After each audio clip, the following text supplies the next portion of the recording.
ناظرین، ایک طویل وقفے کے بعد عمر فاروق اور ممتاز خان ساؤتھ ایشین ریویو کی ایک اور قسط کے ساتھ آپ کی خدمت میں حاضر ہیں۔ پچھلے تقریباً 4-5 ہفتوں سے جب ہم یہ شو نہیں کر سکے، اس میں دنیا میں بہت تیزی سے بہت تبدیلیاں آئی ہیں۔ جو سب سے اہم مسئلہ جو پوری دنیا میں چل رہا ہے، اور جو ایک طرح سے اگر کہیں پہ کوئی بڑی غلطی ہو جائے تو شاید تیسری عالمی جنگ کی طرف بھی جو ہے وہ جا سکتا ہے، اور جس میں نیوکلیئر پاورز دنیا کی ایک جو سب سے بڑی سپر پاور امریکہ اور روس، جو اکنامکلی تو شاید اتنی بڑی پاور نہیں ہے لیکن فوجی لحاظ سے اور اسلحے کے لحاظ سے اور نیوکلیئر ہتھیاروں کے حساب سے وہ ویسٹ کو پورا جواب دے سکتی ہے۔ تو ایک بہت خطرناک صورتحال ہے، اس پہ بات کریں گے کہ اس کے مضمرات کیا ہیں اور اس کا دنیا میں کس طرح ڈویژن ہوا ہے اور اس کا آؤٹ کم کیا ہو سکتا ہے۔ اس کے ساتھ ساتھ اسی تناظر میں بات کریں گے کہ کس طرح جو ہے ذرا سا موقع ملتے ہی یہ مغربی ملکوں کا، جو اپنے آپ کو بہت ہی سویلائزڈ، بہت ہی جو ہے وہ سمجھتے ہیں کہ انہوں نے بہت سی جنگوں سے سبق سیکھ لیا اور ان میں عام آدمی سے لے کے ان کے صحافیوں سے لے کے ان کی حکومتی لوگوں سے لے کے سب کا ریسزم اور ان کے جو سپیریورٹی کمپلیکس ہے وہ کس طرح باہر نکل کے آتے ہیں، اس پہ بھی بات کریں گے۔ اور اسی تناظر میں اس کے بعد پاکستان کے حوالے سے بات کریں گے کہ وہی ہپوکریسی، وہی دوغلاپن جو آپ کو پوری دنیا میں دکھ رہا ہے، وہی پاکستان میں بہت تیزی سے شد و مت سے گرم ہے، جس میں اپوزیشن جو ہے اسی اسٹیبلشمنٹ سے کی طرف نظریں لگا کے بیٹھی ہوئی ہے، جس کو وہ کہتے ہیں کہ جی ووٹ کو عزت دو، یا جی اس کے خلاف ہم جدوجہد کریں گے۔ اور عمران خان بھی اب لائن پہ آ گئے ہیں، اور وہ بھی اب جا کے جو ہے 14 مہینے کے بعد چودھری شجاعت سے ملے ہیں، اور وہ جہانگیر ترین کو بھی فون کر رہے ہیں، اور ان کی تمام ایگو، ان کا تمام جو غرور، وہ تمام جو ہے آپ کی نظروں کے سامنے ڈھیر ہو رہا ہے۔ اور دوسری طرف وہ فوج جو اس ملک پہ مختلف تماشے اور مختلف نمونے مسلط کرتی رہتی ہے، ایک دم اپنے آپ کو بہتر بنانے کے لیے وہ ایک دم جو ہے وہ انہوں نے اپنے آپ کو کہہ دیا ہے کہ وہ کسی کی طرف نہیں ہے، وہ نیوٹرل ہو گئے ہیں۔ حالانکہ نیوٹرالٹی بھی ایک سیاست ہے، جو مصیبت انہوں نے مسلط کی اس ملک پہ مختلف اوقات میں، اور لیٹسٹ جس کی اگزامپل عمران خان ہیں، ان سے وہ خود تنگ ہیں، ان کے آپس کے کوئی مسائل ہیں جس کی وجہ سے، لیکن وہ اس کو ہٹانے کے لیے اور ذمہ داری اپنے آپ سے ہٹانے کے لیے انہوں نے نیوٹرالٹی جو ہے کا روپ دھار کے، اور یہ دوسری سیاسی جماعتیں جو ان کی ایک نظر کی آس لیے بیٹھے ہیں، ان کو جو ہے کھل کے کھیلنے کا موقع دیا ہے۔ اسی میں ڈسکس کریں گے کہ اس میں پاکستان کے عوام کا، پاکستان کی معیشت کا کیا کوئی اس میں بھلائی ہو سکتی ہے اگر حکومت بدل بھی جائے، اور اگر نہیں بدلتی تب بھی کیا ہوگا۔ تو ممتاز صاحب، سب سے پہلے یہ جو یوکرین کی صورتحال ہے، اس میں جو ہے اگر ایک طرف دیکھا جائے تو جو بھی دنیا کے عوام پسند لوگ ہیں ان کے لیے ایک بڑا مشکل مسئلہ ہے کہ امریکہ اور نیٹو جو کر رہے تھے پچھلے 20-25 سال سے، اس کے اندر رشیا کی گریونسز ہیں، اور اس کو بہت سارے لوگوں نے، جارج کینن جو ان کے ایمبیسڈر تھے آج سے 25 سال پہلے، کسنجر نے، سب نے کہا۔ لیکن دوسری طرف پوٹن بھی کوئی جو ہے جمہوریت کے یا عوام کے حقوق کے کوئی بہت علمدار نہیں ہیں۔ تو ایک عوام دوست جو لوگ ہیں وہ ایک بڑی مشکل میں ہیں کہ یہ اس کشمکش میں اگر وہ پوٹن کو بھی مضبوط کرتے ہیں، جو ایک ان کا اصولی موقف ہے، اس کی اگر آپ حمایت بھی کریں، لیکن عام آدمی کو اور جو اس خطے کے عوام ہیں اور یا روسی عوام ہیں، ان کو اس کے نتیجے میں کیا کوئی بہتر زندگی ملنے کا امکان ہے، یا بس یہ وہی اقتدار کی جنگیں ہیں اور جو لوگ اقتدار میں بیٹھے ہیں ان کی ایگوز ہیں اور وہ آپس میں لڑ رہے ہیں؟ دیکھیں، جہاں تک یوکرین کا جو ایشو ہے تو اس پہ جب ہم دیکھتے ہیں تو ہمیں یہ نہیں بھولنا چاہیے کہ یہ ایک جو بین الاقوامی جو سیاست ہے، یہ اس کے تناظر میں ساری جو چیزیں ہو رہی ہیں، اور ہر ملک جو ہے وہ اپنے نیشنل انٹرسٹ کو جو ہے وہ ہمیشہ جو ہے وہ سامنے رکھتا ہے، اور سامنے رکھ کے جو ہے وہ چیزیں ہوتی ہیں۔ ہم نے کولڈ وار کا پیریڈ دیکھا جب سوویت یونین اور امریکہ جو نیٹو اور وارسا 2 جو ہے وہ ملٹری الائنس بنی، اور ان دوران ایک ریلیٹیولی ہم نے پیس دیکھا ہے دنیا میں، اور اس کی بنیادی وجہ بھی یہی تھی کہ کوئی ایک سنگل جو ہے وہ سپر پاور یا ایسی نہیں تھی کہ وہ اپنے مرضی کے، جو ہم نے 1989 کے بعد 91 کے بعد دیکھا جب سوویت یونین ٹوٹی۔ کیا آپ کے خیال میں کوئی اوور ویلمنگ سپر پاور نہیں تھی؟ میرے خیال میں تو پیس آپ نے جو دیکھا وہ پیس آف دا کانکرر تھا، جس کے اندر امریکہ پوری دنیا ایک واحد سپر پاور رہ گیا تھا اور پوری دنیا میں منمانی کر رہا تھا۔ پیس میں کہہ رہا ہوں کہ 1945 سے لے کے 1991 تک، اچھا، جب دو سپر پاورز تھی، جب جو ہے وہ بائی پولر جو ہے وہ ورلڈ تھی، میں اس کی جو ہے وہ بات کر رہا ہوں۔ لیکن جو ہی سوویت یونین ٹوٹا تو ہم نے یہ دیکھا ہے کہ امریکہ جو ہے وہ ایز اے سولو جو ہے وہ پاور کے طور پہ انہوں نے کمپلیٹلی ایک ڈفرینٹ مطلب ٹرینڈ جو ہے وہ بین الاقوامی تعلقات میں ایک نیا ورلڈ آرڈر جو ہے وہ انہوں نے امپلیمنٹ کرنے کی کوشش کی۔ اور آپ نے دیکھا کہ بہت سارے جو ہے وہ دانشور جو تھے، مطلب انہوں نے بکس لکھی کہ اینڈ آف دا ہسٹری، کہ اب صرف لبرل ڈیموکریسی کا ٹائم ہے، جو ہے اس کے علاوہ جو ہے وہ کوئی چیز نہیں ہوگی، لیکن وہ چیزیں اس طریقے سے نہیں ہوئی۔ لیکن coming back to the Ukraine issue, کہ یہ آخر یہاں پہ یہ صورتحال پیدا کیوں ہے؟ چونکہ آج تو لوگ یہ کہہ رہے ہیں نا کہ جی رشیا نے حملہ کیا ہے۔ ڈیفینیٹلی ہم ایز اے پرو پیس جو لوگ ہیں، ہم ہر طرح کی اگریشن کی جو ہے وہ مذمت کرتے ہیں، ہم کسی بھی اگریشن کی جو ہے وہ حمایت نہیں کرتے ہیں۔ وہ رشیا آج اگر یوکرین پہ کر رہا ہے، یا جو ہے وہ عراق پہ جو ہوئی ہے، یا لیبیا پہ ہوئی ہے، سیریا پہ ہوئی ہے، جو بھی یہ چیزیں ہوئی ہیں، تو اس میں ہم نے کبھی بھی جو ہے وہ ان چیزوں کی جو ہے وہ حمایت نہیں کی ہے۔ لیکن جو دیکھنے والی چیز ہے کہ جب سوویت یونین جو ہے وہ ٹوٹا، سوویت یونین ٹوٹنے کے بعد جو بنیادی چیزیں طے ہوئی امریکہ اور جو ہے وہ سوویت یونین یا رشیا جو تھا اس کا سکسیسر، وہ یہ تھا کہ انہوں نے جب ایسٹ جرمنی کو یہ اجازت دی کہ یہ ری یونائٹ ہو سکتے ہیں، تو وہاں پہ یہ بھی ساتھ ان کو وہ الاؤ کیا کہ they can become a part of یہ نیٹو۔ لیکن یہ یقین دہانی کروائی گئی کہ 1 انچ بھی جو ہے وہ امریکہ ایسٹ وارڈ جو ہے وہ موو نہیں کرے گا، نیٹو جو الائنس ہے۔ لیکن اس کے بعد کیا ہوا کہ چونکہ رشیا یہ ہوا تھا کہ ای یو میں وہ شامل ہو سکتے ہیں، نیٹو میں نہیں ہو سکتے۔ وہی میں کہہ رہا ہوں، ایسٹ وارڈ جو ہے وہ نیٹو الائنس میں، ملٹری الائنس میں وہ نہیں ہو سکتے ہیں۔ یہ ایشورنس گورباچوف کو دلوائی گئی، بلکہ وہ تو یہ کہہ رہے تھے کہ گورباچوف سے یہ ایکسپیکٹ وہ کر رہے تھے کہ اگر کوئی بہت ہی اور ڈیمانڈ رکھ لیتا تو وہ بھی جو ہے وہ قبول کرنے کے لیے تیار تھے۔ لیکن بعد میں یہ ہوا کہ چونکہ رشیا ٹوٹنے کے بعد اکنامکلی بہت ویک ہو گیا،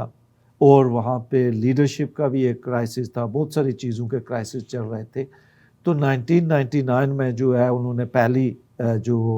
نیٹو کو ایکسپینشن کی، جس میں یہ ہنگری، چیکوسلواکیا اور دوسرے پولینڈ، ان ممالک کو انہوں نے لیا،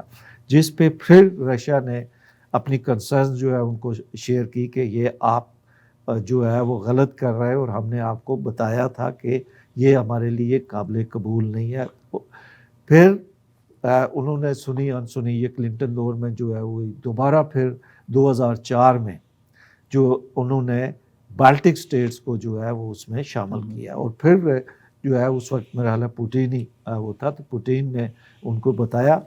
کہ یہ ہمارے لیے قابل قبول نہیں ہے، آپ بار بار اس کو وائلیٹ کر رہے ہیں، اور آپ ہمارے جو ہے وہ نیبر میں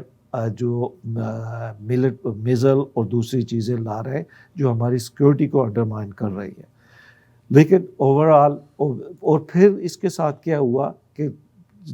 جارج بش جو جونیئر تھا، اس نے جتنے بھی ڈس آرمامنٹ کے جو ایگریمنٹس تھے ان سب سے پل آؤٹ کر دیا، کہ چونکہ انہوں نے دیکھا کہ اب رشیا تو جو ہے وہ کوئی تھریٹ رہا نہیں ہے، تو انہوں نے پل آؤٹ کر کے تو اپنے جو ہے وہ نئے ویپنز جو ہے وہ بنانے اور ان پہ جو ہے وہ توجہ دینا شروع کی، جس پہ پھر رشیا نے وہ کیا۔ لیکن وہ ایک بڑا یعنی ٹیکٹیکل موو تھی، اور جس سے چیزیں مزید ہوئی، پھر رشیا نے بھی اس پہ چیزیں. پھر 2008 میں جارجیا انہوں نے یہ اعلان کیا کہ جارجیا اور یوکرین کو ہم جو ہے وہ شامل کریں گے، جس پہ آپ نے دیکھا کہ رشیا نے پھر جارجیا پہ اوسیٹیا اور وہ اکاسیا جو دو تھے کہ اپنے جو ہے وہ اٹانومس جو ہے وہ ریجن وہ کلیم کر رہے تھے. تو پھر وہ بیسیکلی ایک میسج تھا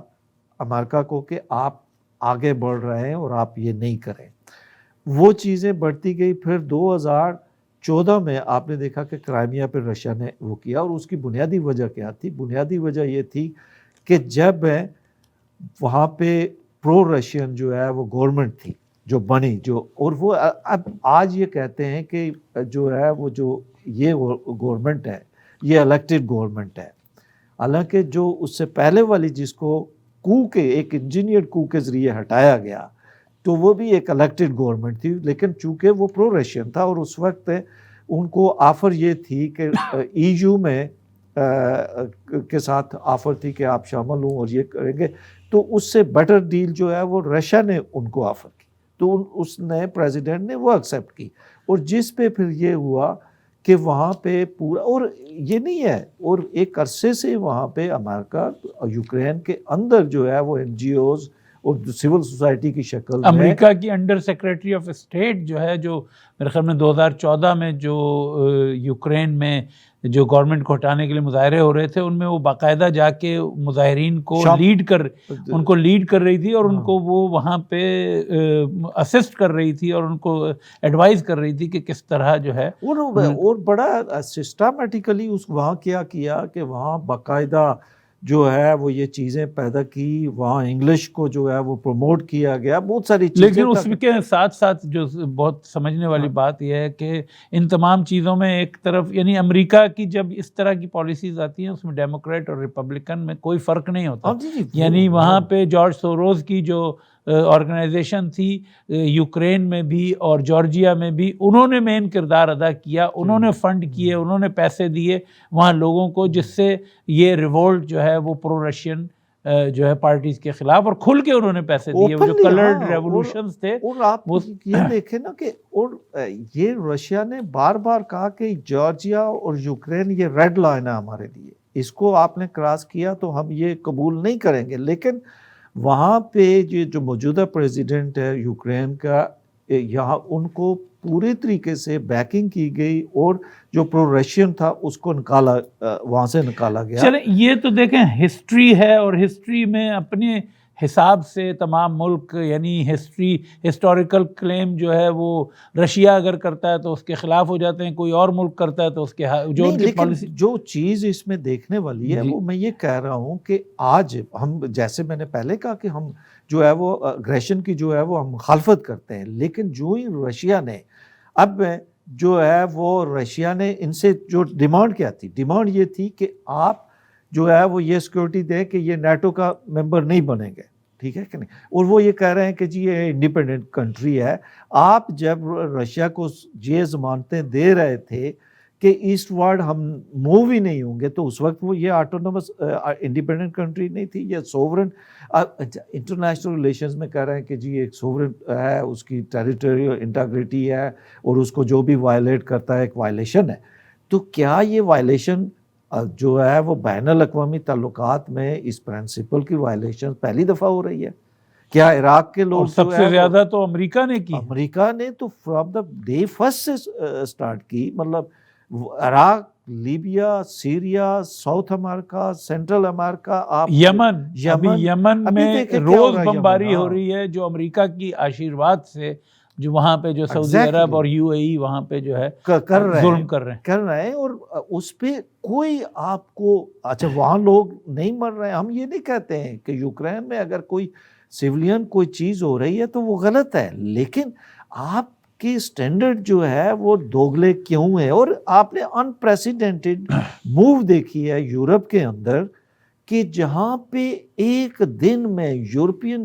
سینکشنز کے انبار لگ گئے ہیں، جہاں اور یہ بتایا جا رہا ہے کہ جی یہ تو ہم جیسے لوگ ہیں، یہ تو ان کا کلر ہم جیسا ہے, آنکھیں بلو ہیں, آنکھیں ان کی وہ. اور اس میں ایک چیز اور مد نظر رکھیں کہ یہ امریکہ ہے جو پچھلے 250 سال سے اس نے منرو ڈاکٹرین بنائی ہوئی ہے کہ جس کے اندر اس نے صرف ایک اپنی سرحد کے پاس نہیں بلکہ پورے ویسٹرن ہیمسفیئر جس کے اندر پورا سینٹرل امریکہ, پورا لیٹن امریکہ, پورا نارتھ امریکہ آتا ہے, اس کو انہوں نے اپنی ڈومین, انٹرسٹ ڈومین قرار دیا ہے 1823 سے. اور اس میں انہوں نے کہا ہے کہ اس جگہ اگر کوئی بھی اپنی فوجی لائے گا یا فوجی اڈے بنائے گا تو وہ ڈائریکٹ تھریٹ, یعنی اگر کوئی برازیل میں یا چلے میں جو تقریباً جو ہے ہزاروں میل دور ہے امریکہ سے, وہاں پہ بھی رکھے گا تو وہ ڈائریکٹ تھریٹ ہے امریکہ کو. اور یہاں آپ بالکل رشیا کی سرحد کے اوپر لا کے, آپ نے پہلے بھی رکھ لی ہیں, پولینڈ کے اندر نیوکلیئر آرمز ہیں, لیکن آپ یہ بالکل جو یوکرین جس کو رشیا اپنا ہی ہمیشہ حصہ سمجھتا رہا ہے, اس کی رشیا بنا ہی یوکرین سے, یوکرین پہلے تھا جو وہاں سے وہ ہوا ہے. اور پھر آپ یہ دیکھیں کہ کیوبن میزائل کرائسس کیا تھے, یہی تھا. یہ آپ نے رشیا کو یہ اجازت نہیں دی کہ آپ یہاں جو ہے وہ نہیں لا سکتے ہیں, چونکہ وہ آپ کے جو ہے وہ نیبر پہ ہے. اور آپ نے پورے ایسٹرن یورپ میں, بالٹک سٹیٹس میں جا کے جو ہے وہ نیٹو کو جو ہے وہ پھیلا دیا ہے. اور بین الاقوامی تعلقات میں بنیادی طور پہ ہر کنٹری جو تھوڑا بہت بھی جس کا کوئی اکنامک ملٹری سائز ہوتا ہے تو وہ اسفیئر آف انفلوئنس رکھتی ہے. ہمارے ہاں سامنے افغانستان کی مثال ہے کہ پاکستان نے 20 سال جنگ لڑی طالبان کو اسٹریٹجک ڈیپتھ کے لیے, اور آپ پاکستان کو وہ نہیں مطلب وہ کر سکے. یہ دیکھیں ہسٹری پہ ہم بات کر سکتے ہیں, اور اس کے اندر وہ ہے یہ اس وقت امریکہ کے اس طرح پش کرنے میں, کیونکہ اگر آپ میڈیا میں دیکھیں, رپورٹس دیکھیں, تو اس وقت جو ہے جو جتنی آرمز مینوفیکچرنگ کمپنیز ہیں ان کے اسٹاکس اسکائی راکٹ ہو رہے ہیں, ان کے جو ہے منہ سے پانی رال ٹپک رہی ہے کہ ان کو ہنڈریڈز آف بلینز کے نئے آرڈر, ہر وہ ملک, ایون جرمنی جیسا جو کسی کو ہتھیار نہیں دیتا تھا, پوری یورپین یونین نے کہ ہم خرید کے یوکرین کو اور اپنی فوجوں میں بھی بڑھائیں گے. تو اس کے اندر کتنا بڑا, اور امریکہ کی جو رولنگ ایلیٹ ہے ان کو سوٹ کرتا ہے کہ پوری دنیا میں ایک کنسسٹنٹ ٹینشن رہے تاکہ ان کا ملٹری انڈسٹریل کمپلیکس جو ہے وہ پیسے بناتا رہے. تو آپ کے خیال میں اس فیکٹر کا کتنا ہاتھ ہے اس کانفلکٹ کو بڑھانے میں؟ دیکھیں یہ فیکٹر تو ڈیفینیٹلی وہاں پہ جو آج کل جو کنزیومر ورسز جو ہے وہ وار جو وہ ہے کیپٹلسٹ, ان کے درمیان تو ڈیفینیٹلی ان کی جو ہے وہ کنزیومرزم جب بڑھتا ہے تو ان کو جو ہے وہ نقصان ہوتا ہے. لیکن جو کہنے کا مقصد ہے کہ اس وقت جو امریکہ نے جو چیزیں کی ہیں, تو اگر لانگ ٹرم میں آپ دیکھیں تو یہ میں سمجھتا ہوں کہ بائیڈن جو گورنمنٹ کی ہے وہ ایک فیلئر ہے. وہ فیلئر ان دا سینس کہ جو اصل امریکہ کا کمپیٹیٹر ہے وہ چائنا ہے, اور ان کی جیسے انہوں نے 70s میں کوشش کی تھی کہ چائنا کو اپنے ساتھ ملایا, رشیا کو آئسولیٹ کریں گے. آج ان سے تو بہتر اسٹریٹجی حکمت عملی ٹرمپ کی تھی, اور ٹرمپ نے آنے میں جو فارن پالیسیز پہ جو اس کے ایشو انیشیٹیوز تھے, دے ور سو سکسیسفل, مڈل ایسٹ سے لے کے یورپ سے لے کے ہر جگہ پہ. اور جو کویڈ کا جو سارا کنسپٹ ہے سارا وہ ٹرمپ کا تھا. ان کو بنیادی طور پہ جو چیز ہونی چاہیے تھی, جو انٹرنیشنل ریلیشنز کے اندر جو ریئلسٹ اسکول آف تھاٹ ہے, وہی تو یہ ان کو ایک عرصے سے کہہ رہا تھا کہ آپ رشیا کو تنگ نہیں کریں, آپ اپنا جو ہدف ہے چائنا اس کی طرف جو ہے وہ فوکس کریں. لیکن as a result of that جو ڈیموکریٹس ہیں, ڈیموکریٹس میں آپ کو پتہ ہے کہ ایک جو انیمی امیج کا جو وہ ہے وہ ہسٹوریکل جو انیمی ہے اس کو لے کے ہمیشہ وہ جو ہے وہ ایک رائے رشیا سینٹرک جو چیز ہے, چونکہ آپ کو یورپین کو ساتھ رکھنا ہے. اور یورپین ابھی الگ ہو رہے تھے کہ چونکہ جرمنی کے بہت بڑے سٹیکس تھے, رشیا کے اندر انرجی وہاں سے وہ کرتے ہیں, چائنا کے اندر ان کی اتنی بڑی ایکسپورٹ ہے, مطلب وہاں اسی طرح فرانس کے جو ہے وہ سٹیکس تھے. تو ان چیزوں کو وہ کرنے کے لیے U S Joe Biden administration بجائے اس کے کہ جو نیگوشیشن کے تحت اس چیز کو وہ کرتی, ان کو ایک رشین تھریٹ